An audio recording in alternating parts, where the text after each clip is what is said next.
নমস্কার। কেমন আছেন সবাই? আশা করি ভালো আছেন। দেখতে দেখতে আমাদের দীপাবলি, দুর্গাপুজো, লক্ষ্মী পুজো সব পুজোই আস্তে আস্তে পেরিয়ে গেল। এইবার অপেক্ষায় থাকতে হবে আগামী বছরের জন্য। হ্যাঁ, কিছু কিছু অপেক্ষা ভালো লাগে। অপেক্ষা করতে ভালো লাগে। অপেক্ষায় থাকতে ভালো লাগে। যেমনভাবে আপনারা অপেক্ষা করেন এই গল্পটির জন্য। তাহলে চলুন শুনে নেওয়া যাক আজকের পর্ব। খুব তাড়াতাড়ি শেষ হতে চলেছে, আর বেশি দেরি নয়। আসুন শুনে নিই আজকের পর্বে কি আছে।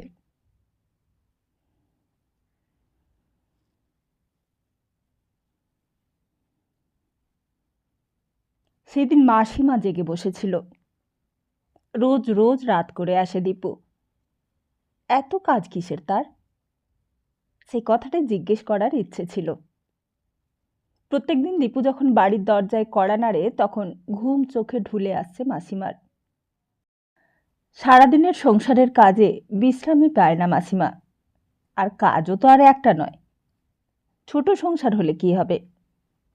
একদিন এই মানুষই রোগী স্বামীর সেবা করেছে, কিরণকে স্কুলের ভাত করে দিয়েছে, রান্না করেছে, বাসন মেজেছে, ঘর দোর উঠোন সব ঝাড় দিয়েছে। আবার সব কাজের পর পৈতের সুতোও কেটেছে।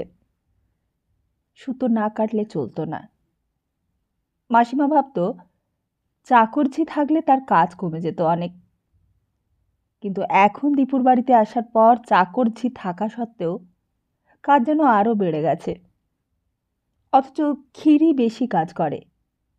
রান্না করা থেকে শুরু করে পরিবেশন করা সব কিছুই। ঘরও ঝাঁট দিতে হয় না, বাজার করতেও হয় না, তার জন্য কাশি আছে। তারপর বাসন মাজা, কাপড় কাচা, কয়লা ভাঙার জন্য ঝিও রেখে দিয়েছে দীপু। আসলে কোনো কষ্টেই দীপু রাখেনি তাকে, কিন্তু তবু যেন স্বস্তি দিতে পারবে না ঠিক মতো। এক এক সময় মাসিমার মনে হয় ঝি চাকর না থাকলেই যেন ভালো হতো, তাহলে যেন স্বস্তি পেত মাসিমা। তাই সন্ধে হতে না হতেই মাসিমা আর থাকতে পারে না, চোখ দুটো ঢুলে আসে। হঠাৎই যেন গায়ে ঠেলা লাগলো, ক্ষীরতা ঠেলছে। মাসিমাও জেগে উঠল। কে এলো? ডাকছিস কেন মা? ক্ষীরতাও যেন কোনো কথাই বলে না, মুখপুরি যেন দিন দিন বোবা হয়ে যাচ্ছে। কে ডাকছে? কি হলোটা কি? আর তখন হঠাৎই খেয়াল হলো অনেক রাত হয়েছে। সদর দরজায় কে যেন কড়া নাড়ছে। তার দরজাটাও তো তুই খুলে দিতে পারিস মুখপুরি। বলতে বলতে এই মাসিমা নিজেই উঠল। তারপর সদর দরজা খুলতেই সামনে দেখে দীপু। দীপঙ্করের চেহারা দেখে মাসিমা যেন থমকে দাঁড়ালো। ইচ্ছে ছিল অনেক কথা বলবে, কিন্তু চেহারাটা দেখে একটু পিছিয়ে এলো। মাসিমা জিজ্ঞেস করলে, তোমায় একটা কথা বলবো বাবা দীপু? দীপঙ্কর একটু অবাক হয়ে গেল, বললে, কি মাসিমা? আমি তোমাকে ধরবো বলে জেগে বসে আছি। বলি, তুমি কি আমাকে মেরে ফেলতে চাও বাবা? আমার গলায় পা দিয়ে আমার পিণ্ডি চটকাতে চাও? দীপঙ্কর বললে, ছি ছি মাসিমা, আপনি আমার মায়ের মতন, আপনি এসব কি বলছেন? তা বলবো না? তোমার কি মায়া দয়া বলে কিছু থাকতে নেই? দুটো খেতে পড়তে দিচ্ছ বলে কি একেবারে মাথা কিনে নিয়েছ? সংসারে খেতে পড়তে দেওয়াটাই কি সব? তুমি না খেতে দিলে কি আমরা কেউ বাঁচতুম না? কি মনে করেছো তুমি? তুমি মনে করেছো সারা দিন রাত তুমি আপিস নিয়ে থাকবে, আর আমরা তোমার ভাত জুগিয়ে যাব। তোমার আপিসের জন্যই আমরা আছি। কিন্তু মাসিমা, তুমি থামো। তোমার অনেক কৈফিয়ত শুনেছি। সেই সকালবেলা আপিসে বেরিয়ে যাও, আর রাত পুইয়ে বাড়ি আসো। সংসারে কি হচ্ছে না হচ্ছে, আমরা বেঁচে আছি কি মরে গেছি, তার একটা খোঁজ খবরও নেবার দরকার নেই। চারিদিকে কত কি কাণ্ড চলছে। বোমা পড়ছে, চালের দোকানে চাল দিচ্ছে না, এসব তো তোমারও দেখতে হয়। আপিস কি আর কেউ করে না? তুমি কি ভেবেছো বলো তো? তোমাকে আজকে বলতেই হবে। তোমাকে ধরবো বলেই আমি আর জেগে বসে আছি। দীপঙ্কর যেন এতদিনে ধরা পড়ে গেছে হাতে নাতে, যেন তার সব অপরাধ মাসিমা ধরে ফেলেছে। বললে, মাসিমা, আপনি আমায় ক্ষমা করুন, আমি অনেক ঝঞ্ঝাটের মধ্য দিয়ে দিন কাটাচ্ছি। মাসিমার মুখটা হঠাৎ অন্যরকম হয়ে গেল।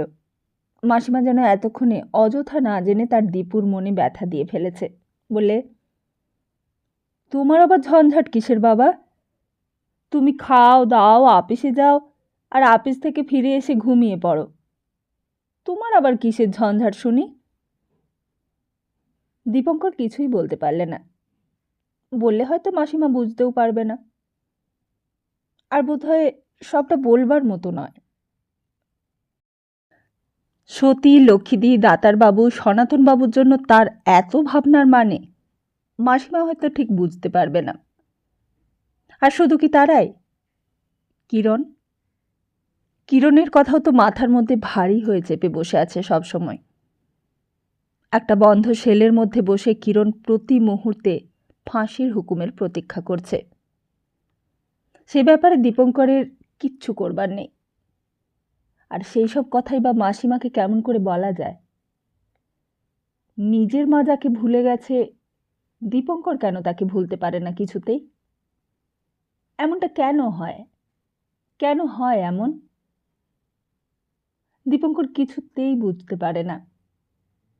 আর পাঁচজন যেমন সংসারে খায় দায়, ঘুমোয়, চাকরি করে, বিয়ে করে, আর তারপর একদিন বুড়ো হয়ে মারা যায়, দীপঙ্কর তেমনি করেই তো জীবনটা কাটিয়ে দিতে পারত। কেন হয় না তা? মহাত্মা গান্ধী সেদিন ছাড়া পেয়েছেন। তাকে একলাই আগা খা প্যালেস থেকে ছেড়ে দেওয়া হয়েছে। দিল্লি থেকে প্রেস কমিউনিক বেরিয়েছিল। In view of the medical report of mister Gandhi's health, government have decided to release him unconditionally. The release take place at 8 p.m. May 6, 1944. আর খবরটা বেরোবার পর থেকেই দীপঙ্করের মনে হয়েছিল একবার মহাত্মাজির সঙ্গে দেখা করে কিরণের কথা বলবে। বলবে, আপনি ভারতবর্ষের পিতা, সমস্ত লোক তাদের মুক্তির জন্য আপনার দিকে চেয়ে আছে। আপনার মতন আরও একজন মানুষ ফাঁসির দিন গুনছে জেলখানায়। সেও ইন্ডিয়ার ভালো চেয়েছিল। সেও আপনার মতো নিজের বাবা, নিজের মা, নিজের শরীর, নিজের লেখাপড়া, নিজের স্বার্থ কিছুর কথাই ভাবেনি। সেই ইন্ডিয়ার লোকেদের জন্য আজ জেলখানায় পড়ছে। আপনি জওহরলাল নেহরুর কথা ভাবছেন, আপনি আবুল কালাম আজাদ, বল্লভভাই প্যাটেলের কথা ভাবছেন, আপনি সারা ভারতবর্ষের কথা ভাবছেন, বলতে গেলে আপনি সারা পৃথিবীর কথাই ভাবছেন। কিন্তু কিরণের কথা ভাববার কেউ নেই, আর আমিও নেই। আমি সতীর কথা, লক্ষ্মীদির কথা ভাবি, তার কথা আমি ভাবি না। তার মাও তার কথা ভাবে না। নিজের বিধবা মাও তার কথা ভুলে গেছে। যাদের নাম খবরের কাগজে রোজ বেরোয় তাদের কেউ নয় সে। তার নাম ইতিহাস থেকে একদিন মুছে যাবে। আপনার সঙ্গে লর্ড ওয়াভেলের চিঠিপত্র চলছে। আপনি অনেক কথাই তাতে লিখেছেন। এবার কিরণের হয়ে কিছু লিখুন। তার মাকে আমি বাড়িতে এনে তুলেছি। তার মা জানেও না যে তার ছেলে জেলের ভেতর ফাঁসির আসামি। আমি সে খবর তাকে দিইনি, দিতে পারিনি। কিরণের ফাঁসি বন্ধ হলে ব্রিটিশ গভর্নমেন্টের কোনো ক্ষতি হবে না। ব্রিটিশ গভর্নমেন্ট যদি না ট্যাকে তো কিরণের ফাঁসি না দিলেও টিকবে না। এমন সব অনেক কথা, অনেক ভাবনা মাথার মধ্যে জট পাকিয়ে থাকে। কিন্তু দীপঙ্করের কিছু করবার নেই। দীপঙ্কর মাসিমার মুখের সামনে যেতেই ভয় পায়। যদি মাসিমা জানতে পারে, যদি এতটুকু আভাস পায়, তাই মাসিমাকে দেখলেই দীপঙ্কর এড়িয়ে এড়িয়ে চলে। কিন্তু আজ সেই জন্যই দীপঙ্কর একেবারে মাসিমার মুখোমুখি পড়ে যাওয়াতে প্রথমে চমকে উঠেছিল। কিরণের ফাঁসির খবর মাসিমা জানতে পেরে গেছে নাকি? মাসিমা আবার বলতে লাগলো, আর আমার কথা একবার ভাবো দেখিনি বাবা, আমি কি ঝঞ্ঝাটের মধ্য দিয়ে আমার সংসার করেছি। তুমি তো তখন অনেক ছোট, সেসব কথা হয়তো তোমার মনেও নেই। আর আমার পরম শত্রুরেরও যেন তেমন ঝঞ্ঝাট না আসে জীবনে। তার তুলনায় তুমি তো অনেক ভালো আছো বাবা। একে তুমি ঝঞ্ঝাট বলো? এটুকু ঝঞ্ঝাটেই তুমি হয়রান হয়ে যাচ্ছ? দীপঙ্কর বললে, না মাসিমা, আপনি সেসব বুঝবেন না। আমার 3 কাল গিয়ে 1 কালে ঠেকলো, ওসব আমার বুঝে দরকারও নেই। কিন্তু যে রাঁধে সে কি আর চুল বাঁধে না? যে আপিস করে সে কি সংসার করে না? দীপঙ্কর বললে, এইবার তো আমি চলে যাচ্ছি মাসিমা, আপনাকে তো বলেছি। তা বাবা, তোমার চাকরির অনেক উন্নতি হোক, তাতে তো আমি কিছু বলিনি, কিন্তু আমাদের তুমি এইভাবে আর ঝুলিয়ে রেখো না। আমাকে তুমি আবার সেই নেপাল ভট্টাচার্য লেনের বস্তিতেই রেখে এসো। আমি সেখানে আরামে থাকব, এর চেয়ে আরামেই থাকব। দীপঙ্কর বললে, কিন্তু সন্তোষ কাকার মেয়ে একলা এখানে থাকবে, তার কথাটাও তো আপনার ভাবা দরকার। তাকে কে দেখবে? মাসিমা বললে, তার কথা আমি ভাববার কে? আমার পেটের মেয়ে সে, নাকি আমার নিজের কেউ? আমার নিজের ছেলের কথা বলে আমি ভাবি না, আর আমি ভাবতে যাব পরের মেয়ের কথা? তার বিয়ে হলো না হলো তা নিয়ে আমার কিসের মাথা ব্যথা? সেই বা আমার কে, আর আমিই বা তার কে? আমি মলে কি ওই মেয়ে আমার মুখাগ্নি করবে যে আমি তার কথা ভাববো বাবা? দীপঙ্কর বললে, মাসিমা, আজকে অনেক রাত হয়ে গেল, কাল এসব কথা ভাবা যাবে। না না, কাল কাল করে অনেক দিন কাটিয়েছি, আর আমি কাল করব না। আজই যা হোক একটা হেস্তনেস্ত করতেই হবে তোমাকে। কিন্তু আমি কি করব বলুন? আমি তো 2 দিন বাদে চলে যাচ্ছি। আপনি যা বলবেন না হয় তাই করব। কিন্তু আমি বলবো তবে তুমি করবে? তোমার নিজের একটা বুদ্ধি বিবেচনা নেই? দীপঙ্কর কি যেন ভাবলে খানিকক্ষণ, তারপর বললে, আচ্ছা মাসিমা, আমি কালই সব কিছু ঠিক করে ফেলব। কি ঠিক করবে কাল? ওই সন্তোষ কাকার মেয়ের বিয়ের একটা যা হোক ব্যবস্থা আমি কাল করেই ফেলব। কথাটা শুনে মাসিমা যেন কেমন অবাক হয়ে গেল। এতদিনে যা হলো না তাই হয়ে যাবে কাল, কালকের মধ্যেই? মাসিমা কি একটা বলতে যাচ্ছিল, আর সঙ্গে সঙ্গে ভেতরের বারান্দায় কি যেন একটা পড়ে যাবার শব্দ হলো। মাসিমা চমকে উঠল। কি হলো? কি পড়লো ওখানে? কে?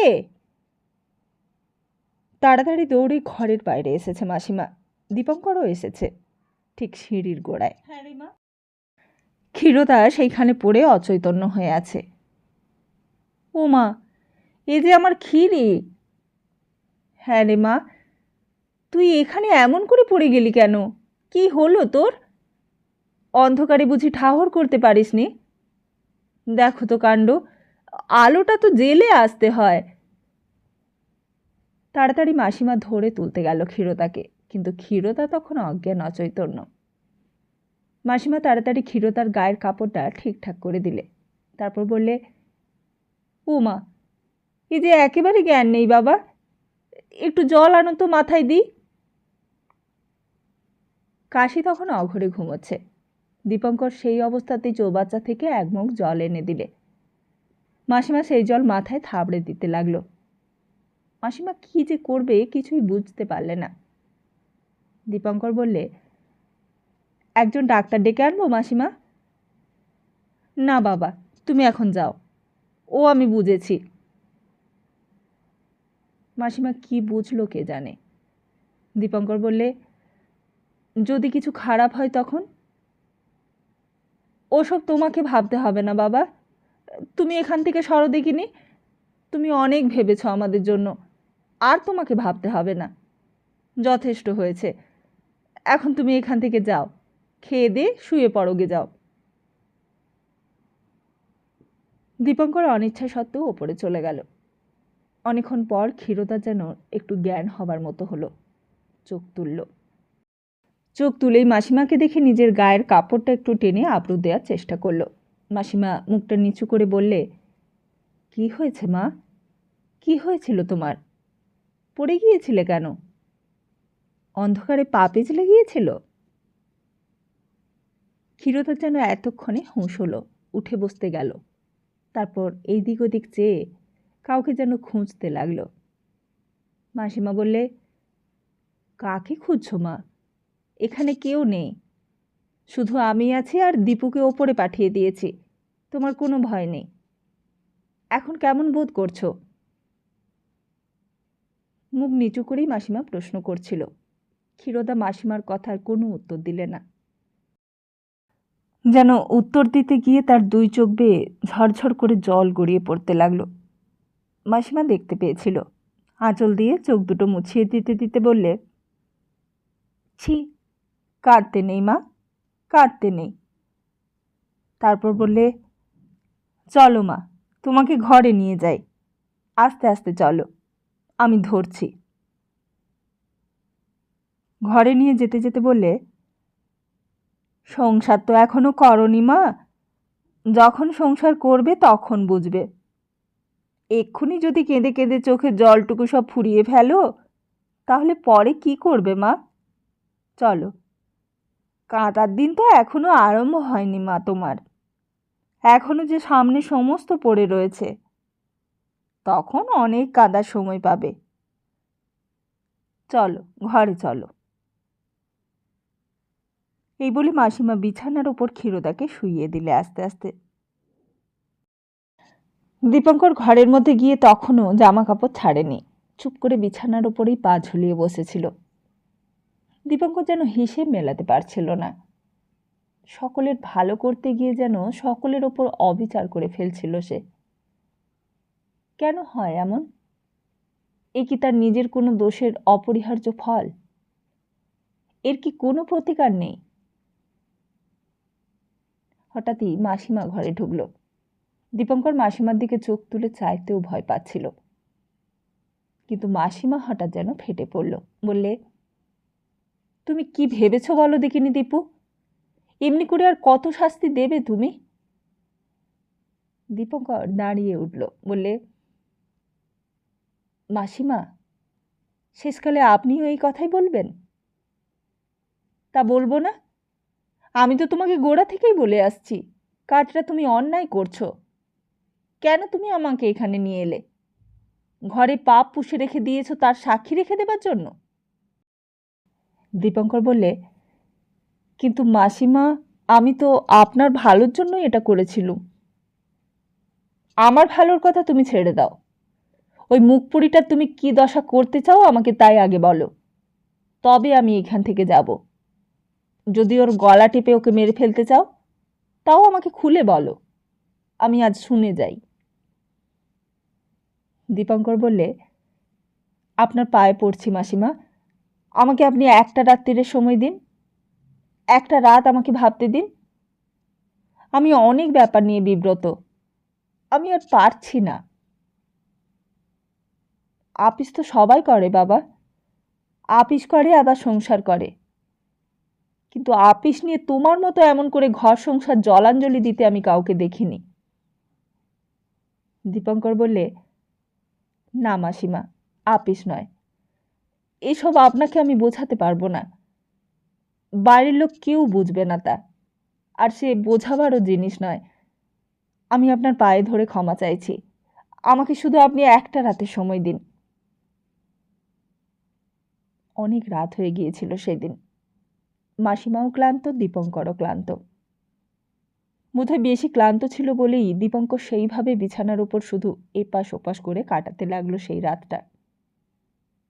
সেই রাতে দীপঙ্করের মনে হয়েছিল পৃথিবীতে সবাই বুঝি ঘুমিয়ে পড়েছে, সনাতনবাবুও এখন ঘুমোচ্ছে।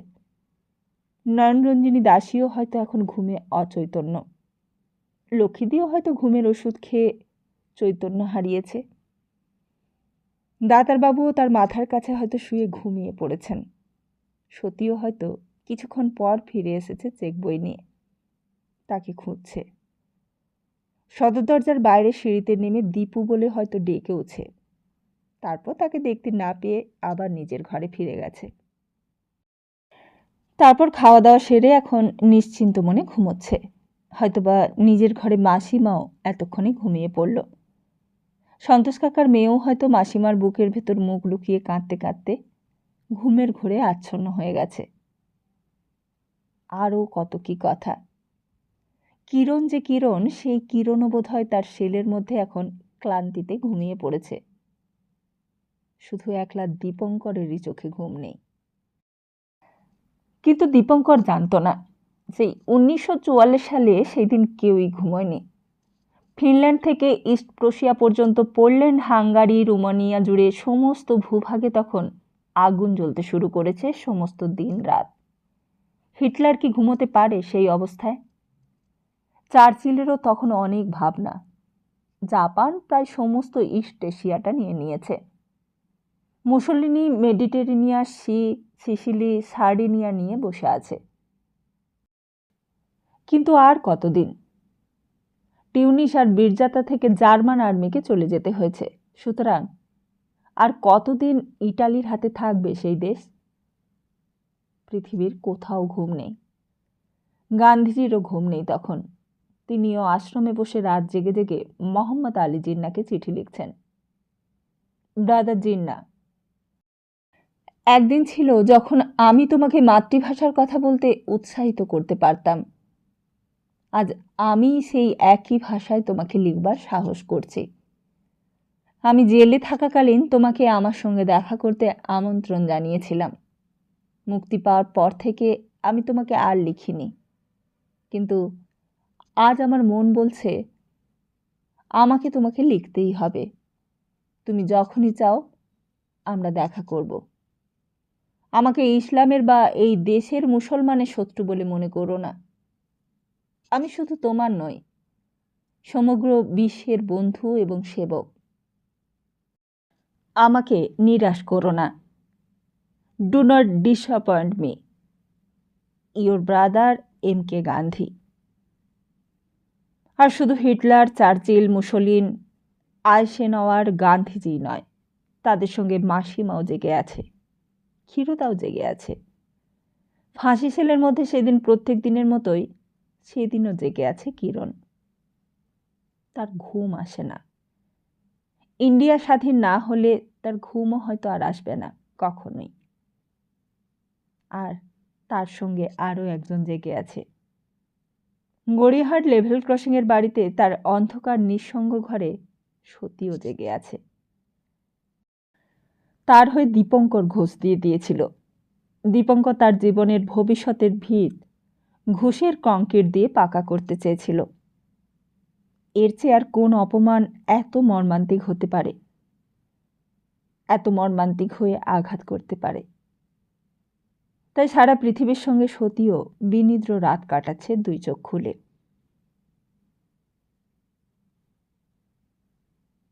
দুদিন অপেক্ষা করল সতী। সেই রাত্রের পর থেকে বড় খিটখিটে হয়ে গেল সতীর মেজাজ। দাতারবাবুও দুদিনের জন্যই এসেছিলেন। তার মানুষের মামলা রয়েছে দিল্লিতে। ব্যাংকের টাকা দিয়ে যদি তাকে বাঁচাতে না পারা যায়, তো সম্ভব হলে বাপ তার নিজের জীবন দিয়েও তাকে বাঁচাবে। মানুষ পুলিশের কাছে নিজেই স্বীকার করেছে সে সুস্থ চিত্তে বহাল তবিয়তে সুধাংশুকে খুন করেছে। কিন্তু কেন খুন করলো সে? মানুষ উত্তর দিয়েছে সে আমার থেকেও বড় খুনি বলে। কিন্তু কই, সে তো কাউকেই মার্ডার করেনি। তার মার্ডারের কোনো প্রমাণ আছে তোমার কাছে? আছে। দাও, প্রমাণ দাও তুমি। প্রমাণ আমার মা, প্রমাণ আমার বাবা, প্রমাণ আমি নিজে। আমাকেও সে খুন করেছে। আমাদের ফ্যামিলির সমস্ত প্রেস্টিজকে সে খুন করেছে। কিভাবে খুন করেছে? অভাবের সময় আমার মাকে টাকা দিয়ে আমার মার সতীত্ব, বাবার পিতৃত্ব আর আমার জীবন সব কিছু সে নষ্ট করেছে। আমি শুধু সেই মার্ডারের প্রতিশোধ নিয়েছি মাত্র, তাকে মার্ডার করে। I am guilty. লক্ষ্মীটি ছেলেকে মানুষ করেছিল দেরাদুন স্কুল থেকে পড়িয়ে, কিন্তু আসলে সে মানুষই হয়নি। দিল্লির রাজধানী তার স্টেটমেন্ট পড়ে হেসে অস্থির, নির্বোধ, ফুলিশ। বিংশ শতাব্দীর পৃথিবীতে এই সামান্য ক্রাইমের জন্য কেউই মাথা ঘামায় না। আমরা তো চাকরিতে প্রমোশন পাওয়ার জন্য কত কি না করেছি। ঘুষ তো তুচ্ছ কথা।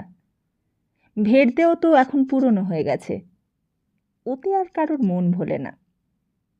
নিজের স্ত্রীকেই আমরা মাঝরাত্রে বড় সাহেবের শোবার ঘরে পাঠিয়ে দিয়েছি কতদিন। তাতে কি এমন ক্ষতি হয়েছে আমাদের শুনি?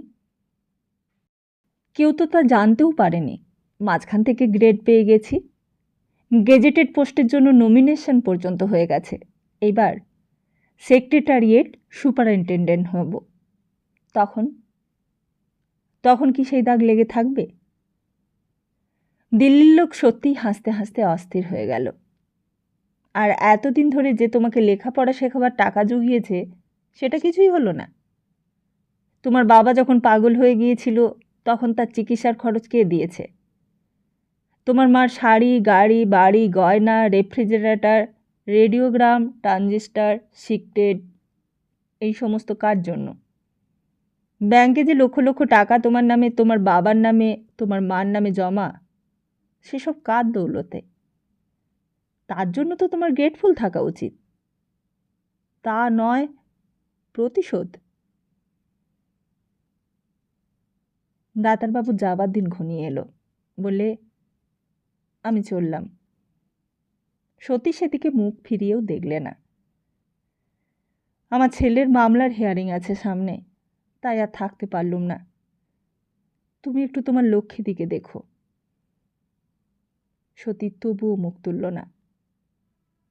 বাইরে ট্যাক্সি এসে গিয়েছিল। সঙ্গে কিছুই নেবার নেই, বলতে গেলে একেবারে খালি হাতেই এসেছিল মিস্টার দাতার। দেখবে তো?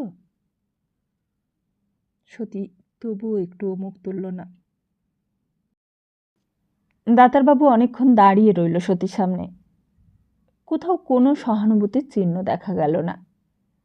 দাতারবাবু আস্তে আস্তে ঘর থেকে বেরিয়ে নিজের স্ত্রীর ঘরে গিয়েও একবার দাঁড়ালো, যেন চিনতেই পারলে না তাকে। লক্ষ্মীদিও ওই রকম হয়ে গেছে। বোকা বোকা চাউনি লক্ষ্মীদির চোখে। আজকাল যেন সারাক্ষণই কি ভাবে, কি সব বলে, কোনো কিছুরই ঠিক নেই। কখনো ঘুমোয়, আবার কখনো জেগে থাকে, কখনো আবার আবোল তাবোল বকে। তাকে কিছু বলাই বৃথা। তবুও যাবার সময় দাতারবাবু কথা বলে গেল। বললে, আমি যাচ্ছি, তুমি সাবধানে থেকো। খোকাকে যদি খালাস করতে পারি তাহলে আমি তোমাকে জানাবো, তুমি কিছু ভেবো না। তারপর ট্যাক্সি ছেড়ে চলে যাবার শব্দটাও সতীর কানে এলো।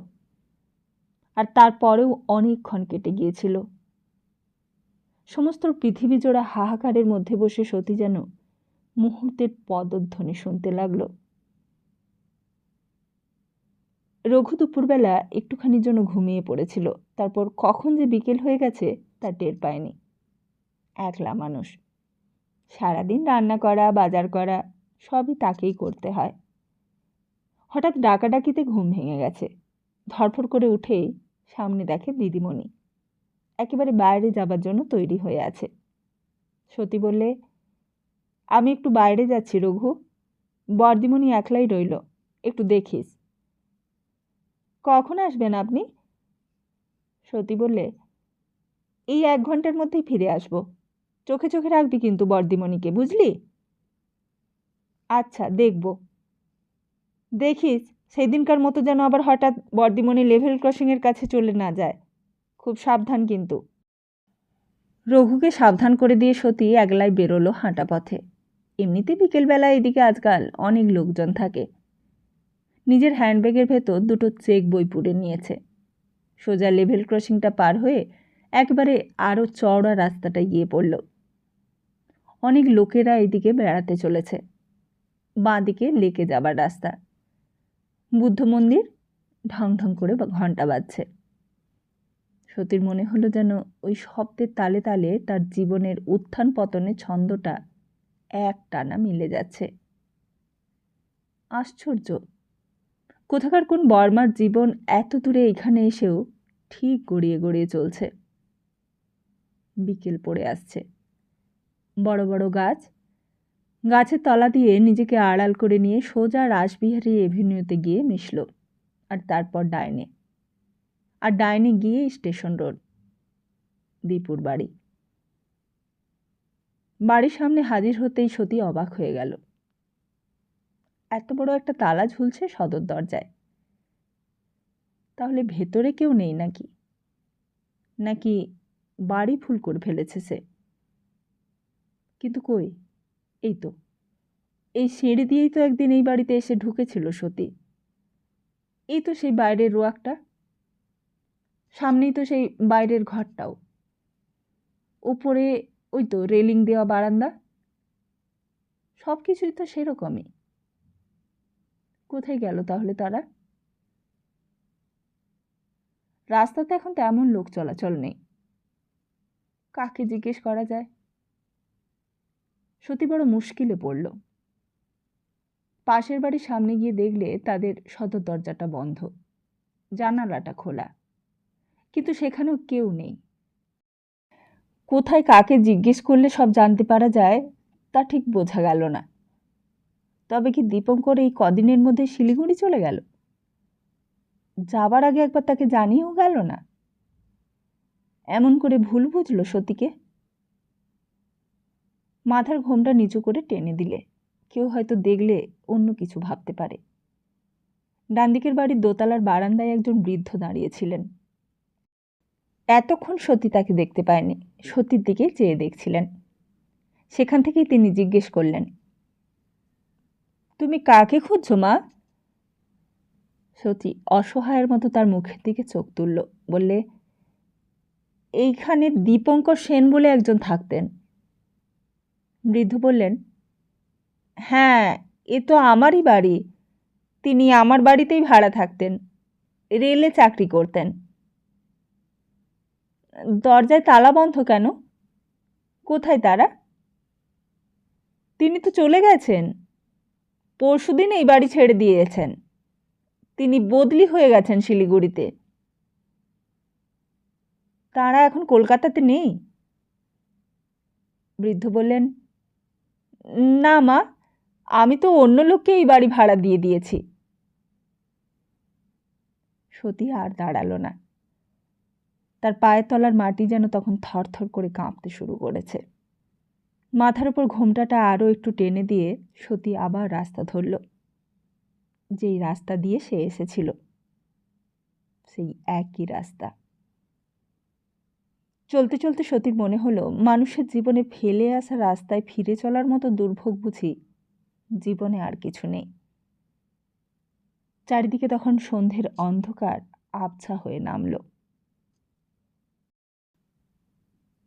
আর ওদিকে তখন সেই সন্ধ্যের অন্ধকারে 19-এর 1-B ঈশ্বর গাঙ্গুলি লেনের বাড়িতে এক উৎসবের অনুষ্ঠান চলছে। তখন বহুদিন আগে এই বাড়িতেই সতী থাকত, লক্ষ্মীদি থাকত, সতীর কাকাবাবু কাকিমা থাকত। সে কি আর আজকের কথা?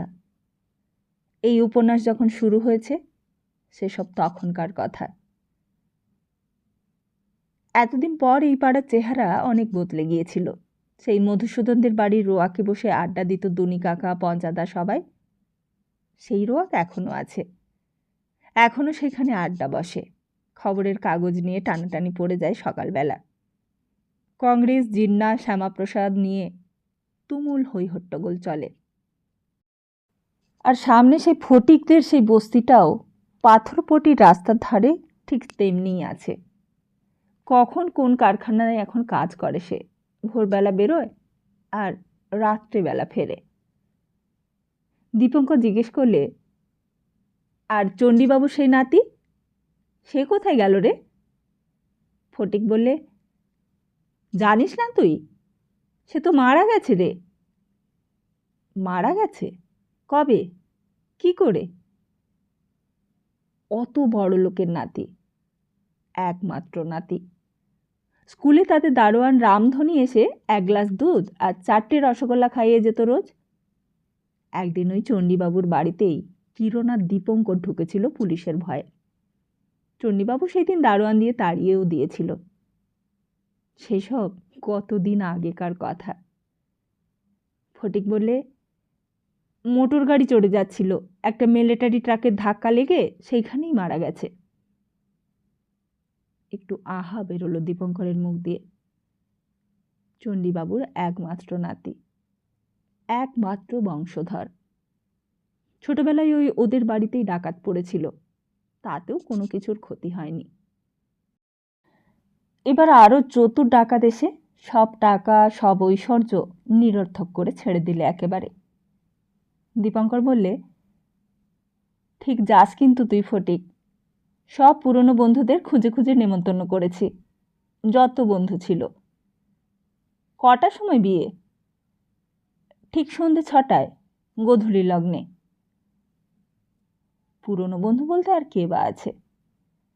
আসল কিরণই বলতে গেলে তার আসল বন্ধু। তা সে তো আর নেই। মধুসূদনকেও বলে এসেছিল। মধুসূদন এতদিন পর দীপঙ্করকে দেখে অবাক হয়ে গিয়েছিল। এখন মধুসূদন ক্যালকাটা কর্পোরেশনে চাকরিতে ঢুকেছে। বললে, তুই যে আমাদের চিনতে পারবি তা তো ভাবতেই পারিনি। তুই এখন অনেক বড় হয়ে গেছিস ভাই। দীপঙ্কর হো হো করে হেসে উঠল। বললে, তা বয়স হচ্ছে বড় হব না? না না, সে বড় নয়। তুই খুব মস্ত বড় চাকরি করিস কি না? আমরা তো কিছুই হতে পারলাম না। দীপঙ্কর মধুসূদনের পিঠ চাপড়ে দিয়ে বললে, মাইনে দিয়ে তোরা মানুষের বিচার করিস বল? তা যদি করিস তো আমি প্রাণমথ বাবুর চেয়েও অনেক বড় হয়ে গেছি রে। কিন্তু ঠিক যাস কিন্তু, 6টার সময় বিয়ে, গোধূলি লগ্নে, মনে থাকবে তো? আসলে ছিটেই ছিল ভরসা। ছিটেই বলেছিল এই বাড়িতে আসতে। বাড়িটা খালি পড়েছিল সৌভাগ্যক্রমে। ভাড়াটাও বেশি নয়, 30 টাকা। আগে 20 টাকা ছিল, এখন 30 টাকা। ছিটে বলেছিল, তা জানিসই তো জিনিসপত্রের দাম কীরকম বাড়ছে, তা তুই যা পারবি দিবি, এর ওপরে তো আর কোনো কথা নেই। দীপঙ্কর বলেছিল, কিন্তু আমি তো থাকবো না রে, আমি থাকবো শিলিগুড়িতে। তাহলে কারা থাকবে এই বাড়িতে? এখানে ওরাই থাকবে, ওই কিরণের মা আর ওরা। আমি বিয়ের পরেই চলে যাব। সেই 1944-এর বাংলাদেশে তখন ছিটেদেরই অপ্রতিহিত ক্ষমতা ছিল। কলকাতার লাট সাহেব রাইট অনারেবল আর.জি. কেশির চেয়েও ক্ষমতাশীল ছিল তারা। সমস্ত বাংলাদেশে তখন ছিটেদের মতন মিলিটারি কন্ট্রাক্টররা ইচ্ছে করলে রাতকে দিন করতে পারত। ফজলুল হক, নাজিমুদ্দিন, শরৎ বোস, শ্যামাপ্রসাদ মুখার্জি যা না করতে পারত, তা পারত 1944 সালের একজন মিলিটারি কন্ট্রাক্টর। তাদের কথায় তখন রাজ্য ওঠে, রাজ্য গড়ে। তারাই আইন গড়ে, আবার আইন ভাঙেও। কোথাও যখন চাল নেই, কয়লা নেই, পেট্রোল নেই, কেরোসিন নেই, হরলিক্স নেই, তখন তাদের ঘরে সমস্ত কিছু মজুদ ছিল। তারা ইচ্ছে করলে 1 মিনিটে সব সামনে এনে হাজির করতে পারত। তারা কংগ্রেস জানে না, তারা হিন্দু মহাসভা জানে না, মুসলিম লীগ জানে না, কমিউনিস্ট জানে না, ট্রেড ইউনিয়ন কংগ্রেসও জানে না, এমনকি র্যাডিক্যাল ডেমোক্রেটিক পার্টিও তারা জানে না। তারা শুধু জানে প্রফিট, তারা শুধু জানে টাকা। অঘোরদাদুর যে টাকা ছিল, সেই টাকা দিয়ে তারা অঘোর সৌধ তৈরি করেছিল। টাকা দিয়ে তারা কংগ্রেসকেও কিনে নিয়েছিল। টাকা উপায়ের জন্য ছিটে খদ্দর পড়তে শুরু করেছিল। আর টাকা উপায় করবার জন্যই নিজের ভাইকে জেলে পাঠিয়ে দিয়েছিল। টাকা উপায়ের জন্য ফোটা কালীঘাটের কংগ্রেসের ভাইস প্রেসিডেন্ট হয়েছিল। সুতরাং সেই ছিটেই যখন অভয় দিলে তখন আর কোনো ভাবনাই দীপঙ্করের রইল না। সত্যি বিয়ের সব সরঞ্জাম যে একদিনের মধ্যে কেমন করে জোগাড় করলে ছিটে, সেটাই হলো আশ্চর্যের। বাড়িতে এসে শুধু টেলিফোনেই সব কাজ হাসিল হয়ে গেল। ম্যারাপওয়ালারা বাড়ির মাথায় পাল টাঙিয়ে দিয়ে গেল। নেমন্তন্নের চিঠি ছাপিয়ে নিয়ে এলো 1 ঘন্টার মধ্যে। দান সামগ্রী, বাসন, খাট, আলমারি, গদি, তোশক, তারপর কুশাসন, কলাপাতা, খুঁড়ি, গেলাস, মাছ, দই, সন্দেশ, মিহিদানা, পানের খিলি। দেখতে দেখতে 1 দিনের মধ্যে 19-1 ঈশ্বর গাঙ্গুলি লেনের বাড়িতে মহা উৎসব শুরু হয়ে গেল। দীপঙ্করের কাছে মনে হলো যেন একটা আরব্য উপন্যাস তৈরি হয়ে গেল রাতারাতি। বাড়ির ভেতর কিরণের মার সময় নেই। সকালবেলাতে গায়ে হলুদ হয়ে গেছে। কোথায় মাছ, কোথায় দই, কোথায় তত্ত্ব, কোথায় লোকজন, কিছুই ভাবতে দেয়নি ছিটে। নিজের ঘরে বসে ছিটে শুধু হুকুম করেছে, আর চোখের পলকে সব কাজ হয়ে গেছে। আর কাজের লোক বটে লক্কা আর লোটন, দুজনের যেন 10টা করে হাত, সারা গায়ে গয়না মোড়া, দামি দামি বেনারসি ধুলোই লুটোপুটি খাচ্ছে। তবু কামাই নেই কাজে। মাসিমা কোণে সাজাচ্ছিল। লক্কা এসে বললে, মাসিমা আপনি সরুন, আমি আছি কি করতে শুনি। সেই লক্কা সেই লোটনকে দেখে আজকে আর চিনবার উপায় নেই। টাকার সঙ্গে সঙ্গে যেন সমাজের বুকে পা দিয়ে তারা মাথা উঁচু করে দাঁড়িয়েছে। কোনো দিকে ভূক্ষেপ নেই। ঝিরাও 2 গিন্নির সঙ্গে সঙ্গে আঠার মতো লেগে রয়েছে। দুজনের মুখে পান জুগিয়ে যাচ্ছে অষ্টপ্রহর। হঠাৎই লোটনের খেয়াল হলো, হ্যাঁ রে, এখনো বরণডালা তোরা সাজালি না? যেদিক দেখবো না আমার সেদিকেই হলো চিত্তির। লক্কা বললে, কই রে, বিকেল হলো, 1 কাপ চা দিলে না তোরা? এদিকে এক্ষুনি যে বর এসে যাবে। আর সঙ্গে সঙ্গে 10টা ঝি ছুটল চা আনতে। ছিটের বাড়িতে লোকের অভাব নেই। একবার হুকুম করলে 10-20 জন দৌড়ে গিয়ে হুকুম তামিল করে। বাড়ির উঠোনে মস্ত শামিয়ানা খাটানো হয়েছে। ছিটের বন্ধু বান্ধব এসে হাজির হয়েছে। দীপঙ্করের বন্ধু বান্ধব এসেও হাজির হয়েছে। যেন ছিটেই বরকর্তা। শামিয়ানার সামনেই খদ্দরের ধুতি, পাঞ্জাবি, চাদর পরে হাত জোড় করে দাঁড়িয়ে আছে। আসুন আসুন, আস্তে আজ্ঞা হোক ঠাকুর মশাই। কাউকে কাউকে আবার পায়ের ধুলো নিয়ে প্রণাম করছে। ফটিকবাবুর কোনো খবর পেয়েছো নাকি বাবাজি? ছিটে বললে, আগে আমি আর কি খবর নেব বলুন, সে দেশ নেতা, দেশের জন্য প্রাণ দিতে গেছে, দেশের লোকই তার খবর রাখবে, আমি আর কে? কিন্তু গান দিকে তো ছেড়ে দিলে। আগে কি যে বলেন, মহাত্মাজির সঙ্গে কি আর আমার ভাইয়ের তুলনা? যেদিন জওহরলাল, বল্লভভাই প্যাটেল, আজাদ, সরোজিনী নাইডু ছাড়া পাবেন, ফোঁটাও সেই দিন ছাড়া পাবে। আর ছাড়া না পেলেই বা কি করছি বলুন? দেশের জন্য যাদের প্রাণ কাঁদে তাদের তো আর জেলের ভয় করলে চলে না। ভেতর বাড়িতে উঠোনের ওপর চারিদিকে কলা গাছ পুঁতে ছাতনাতলা তৈরি হয়েছে। বর আসতেই শাঁখ বেজে উঠল। অঘোর সৌধের ওপর খাটানো মাচা থেকে নহবত পোঁ ধরলে বেহাগে। ততক্ষণ বরযাত্রীরাও এসে গেছে। চাকর বাকর, ঝি ঝিউড়িরা সব ছুটোছুটি করছে। এওতিরা বরণ করতে লাগলো বরকে। পিঁড়ির ওপর বসিয়ে কনেকে 7 পাক ঘোরানো হলো। আর হইচই হট্টগোলের মধ্যে নহবতের শব্দের তলায় একটা হৃদয়ের সব অনুভূতি, সব অনুরাগ পিষে থেতলে এক মুহূর্তে গুঁড়িয়ে গেল। ছাদের ওপর সার সার লোক খেতে বসেছে। আর 2খানা গরম লুচি এই পাতে।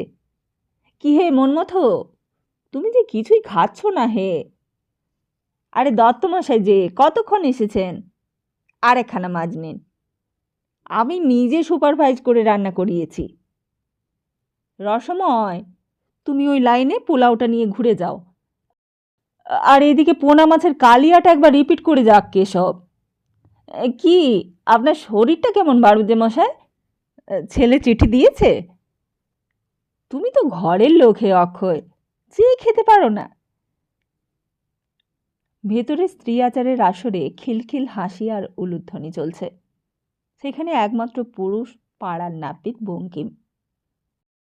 বঙ্কিম একদিন অঘোর দাদুর দাড়ি কামিয়েছে, সে তখন ছড়া কাটছে। কড়ি দিয়ে কিনলাম, দড়ি দিয়ে বাঁধলাম, হাতে নিলাম মাকু। তারপর বরযাত্রীরা এক ব্যাচ শেষ হতে না হতে আরেক ব্যাচে গিয়ে বসল। বাইরে ভিখিরি আর কুকুরের কাড়াকাড়ি পড়ে গেল এঁটো কলাপাতা নিয়ে। বাড়ুজ্যে মশাই চুপি চুপি কানের কাছে মুখ এনে জিজ্ঞেস করলেন, কই হে ছিটে, শুনলাম নাকি 50 জনের বেশি খাওয়ানোর নিয়ম নেই? এ যে দেখছি 200-300 লোক হে। ছিটে হাসল, বললে, ওই দেখুন, সামনে চেয়ে দেখুন। কি সামনে? কি? বাড়ুজ্যে মশাই সামনে চেয়ে কিছুই দেখতে পেলেন না। ছিটে বললে, ওই যে কোণের ঘরে টেবিলে থানার ইন্সপেক্টর খাচ্ছে, দেখতে পাচ্ছেন না? তা শুধু থানার দারোগাই নয়, কনস্টেবল, জামাদার সবাই এসে গিয়েছে। হয়তোবা তাদের সকলের বাড়িতে মিষ্টিও চলে যাবে কাল সকালবেলা। কেউ কিছুই জানতে পারবে না, কেউ কিছু বলবারও সাহস করবে না। ফুড কন্ট্রোল অর্ডার বর্ণে বর্ণে পালিত হবে বেঙ্গলে। আইন ভাঙলে তার আর রক্ষে নেই। আর যে ঘরে একদিন সতী লক্ষ্মীদি সুতো, সেই ঘরেই সম্প্রদানের অনুষ্ঠান চলছে। যদিদং হৃদয়ং মম। আর লক্ষণ সরকার টোপর মাথায় দিয়ে মাথা নিচু করে আবৃত্তি করছে, যদিদং হৃদয়ং মম। পুরুতমশাই আবার বললেন, তদিদং হৃদয়ং তব, তদিদং হৃদয়ং তব। বাইরে তখন অঘোর সৌধের মাচার ওপর থেকে নহবত নতুন রাগ ধরেছে। দরবারি কানাড়া। আর যখন ভিড়, হট্টগোল, হইচই, কোথাও কোনো শান্তি নেই, যখন রাত অনেক বাড়ল, বাসর ঘরে ঢুকলো বরকনে, হঠাৎই কে যেন এসে বললে, মাসিমা, কোণে যে খুব কাঁদছে মাসিমা। মাসিমা বললে, তা কাঁদুক, বিয়ের দিন তো কোণে কাঁদবেই বাছা। কিন্তু আজ যে সামলাতে পারা যাচ্ছে না মাসিমা, কেঁদে একেবারে ভাসিয়ে দিচ্ছে যে। তুমি একটু চলো, বুঝিয়ে বলবে। মাসিমা বললে, আমি বিধবা মানুষ, বাসর ঘরে আর নাই বা গেলুম, ওরকম একটু সবাই কাঁদে। আহা, বাপের কথা হয়তো মনে পড়ছে। হঠাৎই দীপঙ্কর এসে দাঁড়ালো, বললে, মাসিমা, আমি তাহলে আসি। এই বলে মাসিমার পায়ে ধুলো নিয়ে মাথায় ঠেকালো। মাসিমা দীপুর চিবুকে হাত ছুঁয়ে ঠোঁটে ঠেকিয়ে বললে, আজ কি না গেলেই নয় বাবা, কিন্তু কাল যে আমার শিলিগুড়িতে জয়েন করতে হবে মাসিমা, আপিসে। এদিকে আর সময় নেই। মাসিমা বললে, তাহলে আমি আর কি বলবো তোমাকে বলো, তুমি বড় হয়েছ, তুমি বুদ্ধিমান বিচক্ষণ মানুষ, যা ভালো বুঝবে করবে। দীপঙ্কর আবার একবার মাসিমার পায়ের ধুলো নিয়ে মাথায় ঠেকিয়ে সোজা হয়ে দাঁড়ালো। এক বাড়ি লোক, চারিদিকে উৎসবের কলকণ্ঠ। দীপঙ্করের চোখের সামনে হঠাৎ সব যেন নিঝুম হয়ে গেল। মা, আমি আমার দায়িত্ব পালন করেছি। তুমি যেখানেই থাকো, আমি ন্যায় করেছি কি অন্যায় করেছি তা তুমি নিশ্চয়ই জানো। তুমি তো ওপর থেকে সবই দেখছো। যদি অন্যায় করে থাকি, তুমি আমায় ক্ষমা করো। দীপঙ্কর আর সেখানে দাঁড়ালো না, গাড়ি তৈরিই ছিল। ডাস্টবিনের সামনে যেখানে কুকুর আর ভিখিরিতে এঁটো কলাপাতা নিয়ে কাড়াকাড়ি করছে, সেখানে শুধু গাড়িটা এক মুহূর্তের জন্য একবার থমকে দাঁড়ালো। তারপর আবার চলতে লাগলো সেকেন্ড গিয়ারে। যদিদং হৃদয়ং মম, তদিদং হৃদয়ং তব। লক্ষণ সরকার দীপঙ্করের সব অনুরোধ রক্ষা করেছে, এতটুকু আপত্তি করেনি। এককালে ছোটবেলায় দীপঙ্করের হাত থেকে প্রিন্স অফ ওয়েলসের কদমা কেড়ে নিয়েছিল। আজকে সেই কদমার ঋণ বোধ হয় এমনি করেই শোধ করলে।